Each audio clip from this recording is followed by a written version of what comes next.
sem pedir licença. Enquanto isso a gente pensa, inventa um jeito de tudo se ajeitar. Quero te desvencilhar desse teu receio de se entregar e deixar desabrochar um lindo sentimento.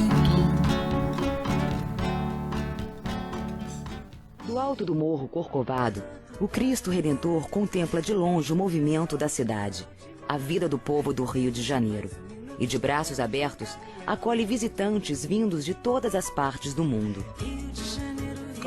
Erguida no topo da maior floresta urbana do mundo, a Floresta da Tijuca, a estátua tem 30 metros de altura e pesa 1000 toneladas. Era para ser apenas um símbolo religioso, uma demonstração da fé católica do povo brasileiro. Mas agora vive no coração dos cariocas, de todas as religiões e classes sociais. Tornou-se um monumento à paisagem do Rio de Janeiro e o mais conhecido cartão postal do Brasil. Com a proclamação da República, no final do século XIX, a Igreja Católica perdeu o status de religião oficial do Brasil. Em 1922, o Brasil comemorava o centenário de sua independência, e os bispos decidiram promover um concurso de projetos para a criação de um monumento que reafirmasse o caráter católico da nação. Igrejas e associações iniciaram, então, uma campanha nacional para arrecadação de fundos para o monumento.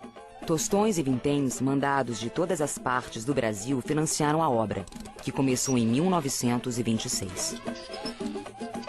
Sem dispor dos recursos e tecnologias atuais, os operários pareciam malabaristas, equilibrando-se sobre andaimes entre cordas e roldanas, sobre um precipício de 700 metros. O autor do projeto vencedor, o engenheiro Heitor da Silva Costa, pressentia a importância do que estava sendo feito. Como não se pode ir a Paris sem subir a Torre Eiffel, dizia ele, nem entrar no porto de Nova York sem avistar a Estátua da Liberdade, muito em breve não se poderá falar do Rio de Janeiro sem citar o nome do Cristo.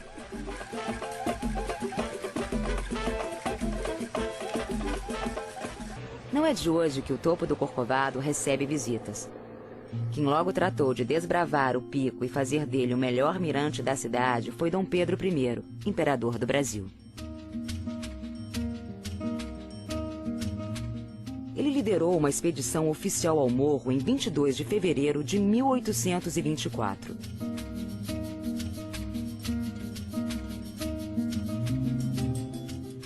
O artista francês Jean-Baptiste Debré fazia parte da comitiva e, através destas aquarelas, fez o primeiro registro da cidade do Rio de Janeiro contemplada do alto do morro.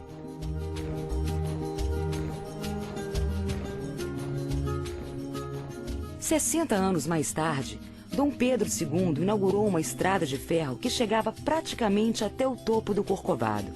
Foi a primeira ferrovia turística da América Latina. E graças a ela, os passeios e piqueniques no Corcovado tornaram-se um dos programas mais chiques da cidade.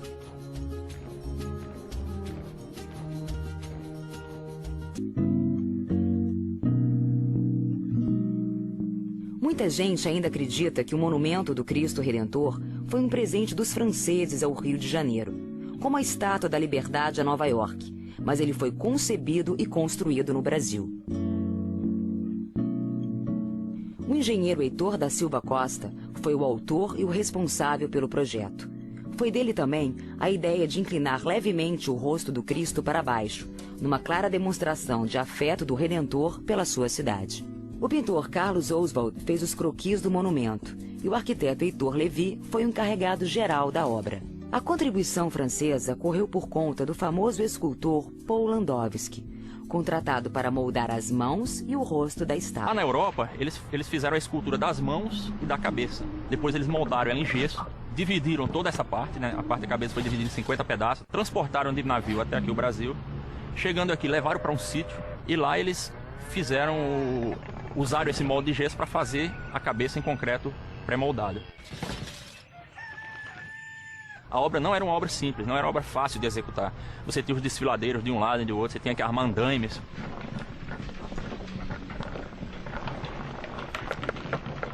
Por último, foi revestido com argamassa e pedra-sabão, em mosaicos de pedra-sabão. Então eles cortaram a pedra-sabão em pedaços de 3x3, na verdade em triângulos, que tinham as laterais igual a 3 centímetros, né? E esses triângulos eles eram colados num tecido de filó.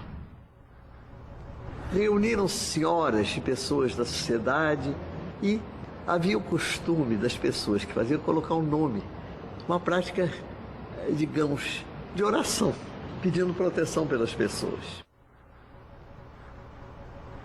Você ia colocando como se fosse um mosaico, uma pedrinha junto da outra. Quando eu fui ajudar a fazer a compor o Cristo, eu tinha 16 para 17 anos. Eu escrevia aqui, escrevia direitinho, depois passava a cola e colava. Botava qualquer nome que me viesse na cabeça, quem sabe fazia uma interrogação. Pode ser meu marido, meu namorado, eu não sei, não tinha nada disso ainda, mas eu escrevia essas coisas. Mamãe, não sei o que escrevia, nunca perguntei, mas a maioria escrevia. Fazia um pedido, outro. Eu via todo mundo lá com sua canetinha escrevendo. O que é que você pediu? Não diziam, não riam.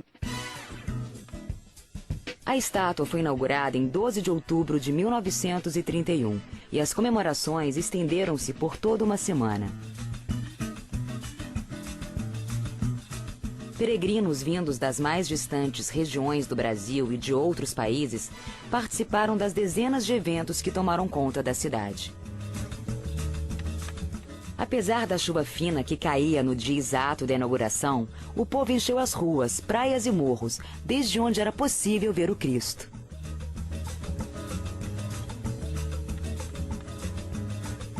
Cerca de 400 pessoas subiram até o Corcovado para acompanhar de perto a inauguração. Estavam presentes bispos, arcebispos, o presidente Getúlio Vargas e todo o seu ministério. O Papa Pio XI de Roma abençoou a solenidade pelo rádio. Todas aquelas autoridades importantes eu assisti. Depois eu subi no trem, num dos trens, e fiquei lá, e comunguei lá perto da estátua.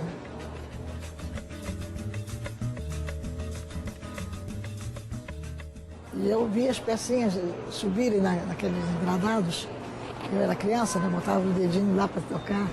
Na noite da inauguração, uma multidão aguardava as luzes da estátua serem acesas. Guilherme Marconi, o inventor do rádio, emitiria um sinal elétrico da Itália para acionar a iluminação do Cristo. Marconi teria enviado um impulso elétrico diretamente de seu iate, ancorado no mar Mediterrâneo, que devido ao mau tempo, acabou chegando sem força.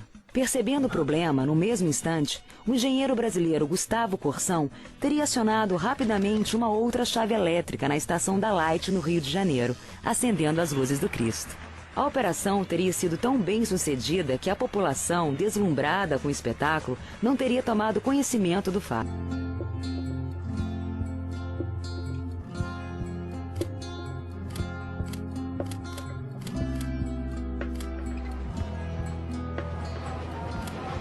Eu nasci embaixo dessa janela, essa primeira janela ali. Saí daqui com 18 anos. Isso aqui para mim é a minha vida. Então meu pai trabalhava muito ali. E ele era uma pessoa muito atenciosa, ele dava muita atenção aos turistas. Depois ele também falava inglês, né? Conversava com eles, dava informações.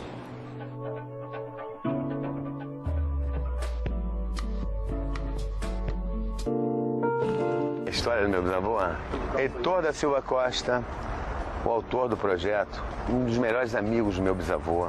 Por isso veio esse voto de confiança muito imenso do meu bisavô, porque ele sabia que nas mãos de Heitor Levi sairia uma maravilha daquela ali.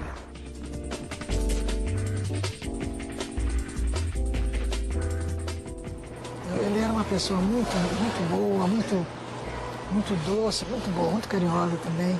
Ele tinha um amor enorme por Jesus Cristo. Ele se entusiasmou muito com essa obra, mexeu muito com ele. E ele largou tudo, família, negócios, amigos, e foi morar num barracão aos pés do Cristo com todos os operários, que eram pessoas que ele amava também.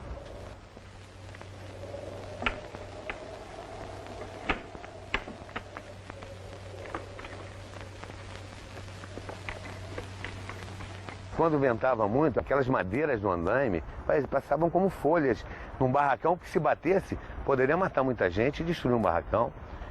É muito perigoso.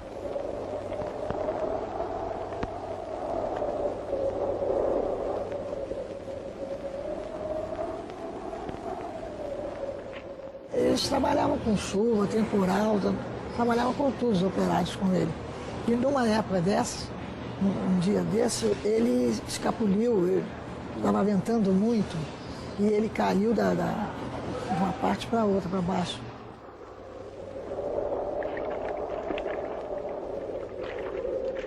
Ele estava marcando a obra lá na parte do braço do Cristo e ele pisou em falso lá numa daquelas peças de madeira e quase caiu pelo despenhadeiro. E um operário foi lá e segurou ele e ele virou-se pro operário e falou assim: pode deixar eu cair, eu já fiz tudo que eu tinha que fazer, pode deixar eu cair. Aí veio o outro operário e tal, e levantaram ele e sobreviveu. Levi dizia que eles tinham a bênção de Deus, né? Porque o Cristo abençoava eles estavam construindo o Cristo então, Jesus Cristo abençoava eles e esses temporais e tudo eles passavam.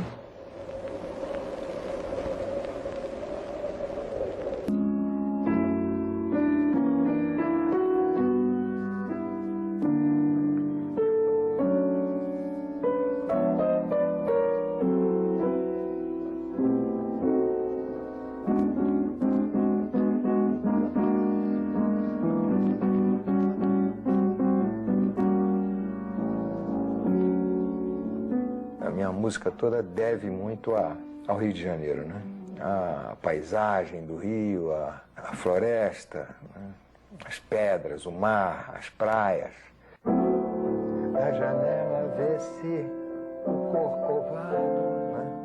Vê-se, né? O Redentor, que lindo, né?